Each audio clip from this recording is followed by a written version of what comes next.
Shalom, shalom. This video is inspired by my elders at Great Millstone, and this also goes to show you that not only the New Testament and the Book of Revelation, the 13th chapter, speaks about the biochip, the charagma or the MOTB. This is a YouTube sensitive topic, so I must use certain terms, but it's also mentioned in the Old Testament. But before I proceed with this lesson, I want to give all the honor, glory, and praise to the Heavenly Father, YAHAWAH, and His only begotten Son, YAHAWASHI. Double honors to my elders at Great Millstone, taught me the truth through the Spirit. Singing honors to the elect, peace and blessings to the one-third, and to the confusion, the faces in the four corners of the earth. Shalom. Isaiah 36:6. Lo, thou trusteth in the staff of this broken reed on Egypt, whereon if a man lean, it will go into his hand and pierce it. So is Pharaoh, king of Egypt, to all that trust in him. So this is heavy because we know America to be spiritually Sodom and Egypt. It says that in Revelation, the 11th chapter, I believe the 8th verse. Look at the back of the dollar bill, you'll see a pyramid. All right, they always go back to the all-seeing eye of Horus, right? And also the obelisk. They also have that as the Washington Monument in DC. Embalming bodies goes back to when the kings of the pharaohs of Egypt, they will embalm their body and they will take the organs out of their bodies and put them in jars or vases, depending on what you want to call it, because they believe that they will live on through in the underworld, right? So just there's so many aspects here as well, you know. But anyhow, America is spiritually Sodom and Egypt, and the president is another term for a emperor or a king or a pharaoh.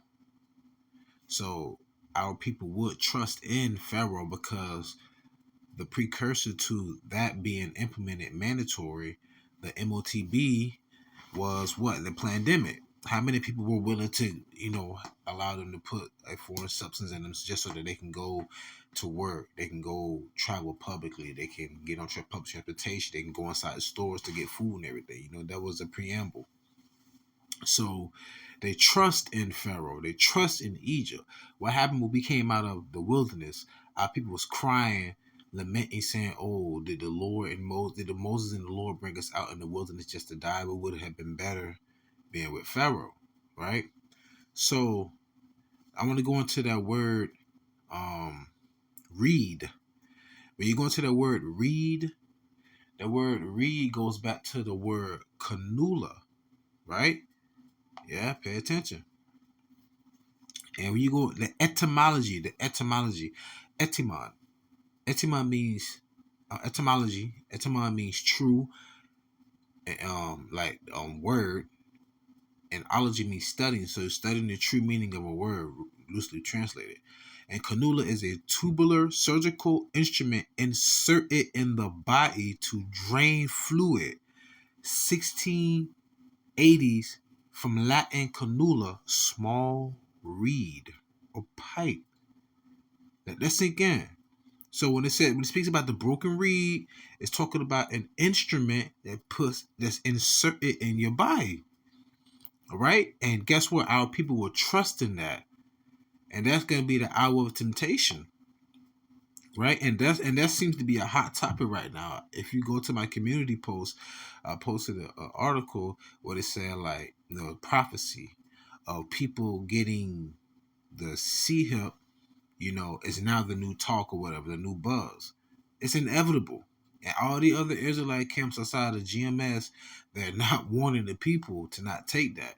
They're trying to say, "Oh, if we take it, it's a sin." But the Lord forgives our sin. I seen somebody in the comment board going at it with GMS, Vegas sit downs. Idiot. The Lord said, if you willfully sin, so you will still willfully be sinning. The Lord, YAHAWASHI, not getting back on that cross again.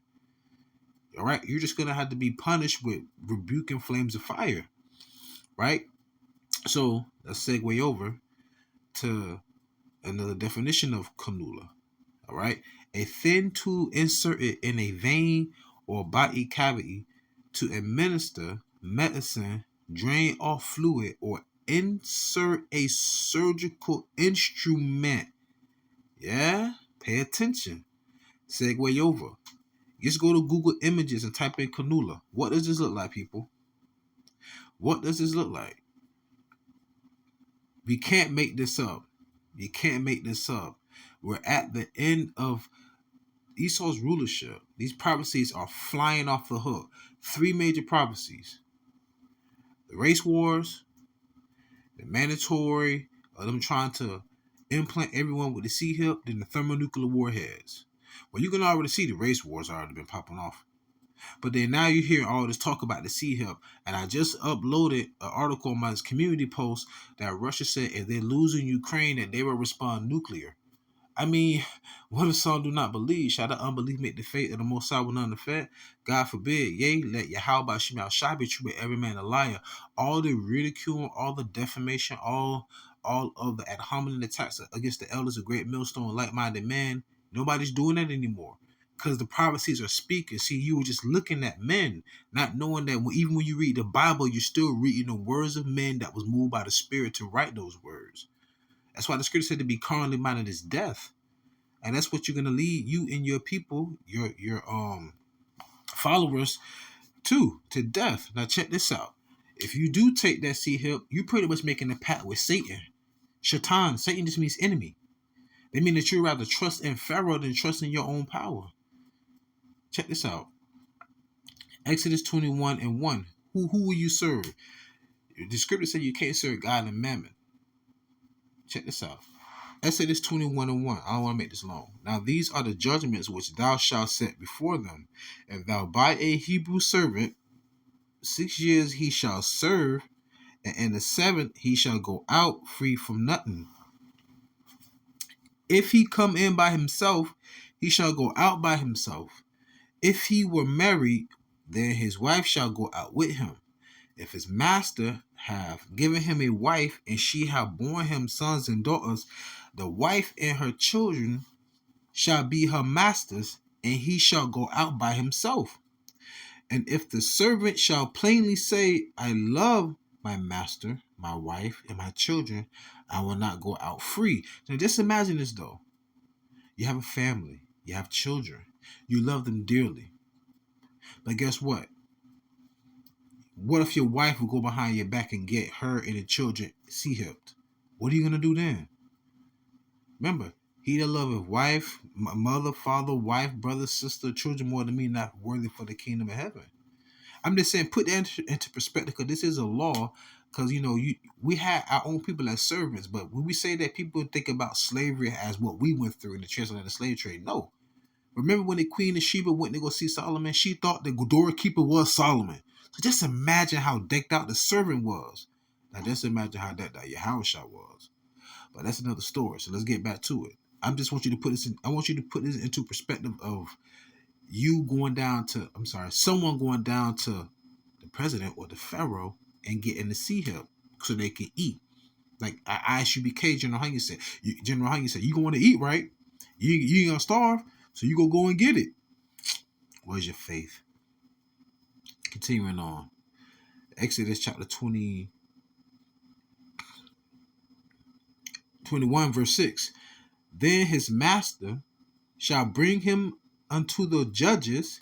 He shall also bring him to the door or unto the doorpost, and his master shall bore his ear through with an awl, and he shall serve him forever. That's heavy. Forgive me. So through your ear will be an awl. In other words, think about like earrings. In other words, it's a branding. Have you ever seen cows that were branded? Pay attention. You see in the cow's ears, like they have numbers. That's pretty much what it is, like being branded. That's what you'll be doing if you to get the C-hip in your right hand or your forehead. Right? Yeah? So in other words, you become a servant unto the system, rather than being a servant unto YAHAWASHI. See, the spirit's so heavy. When it spoke about an awl, look at this. This is the stitching awl. I think it's spelled A-U-L in the Bible. But look at this. This is a stitching awl. This is what they would use to pierce through your ear. To be a servant back in the ancient times. Right down here. I don't know if you can see it. AUL, but it's spelled different when you go here.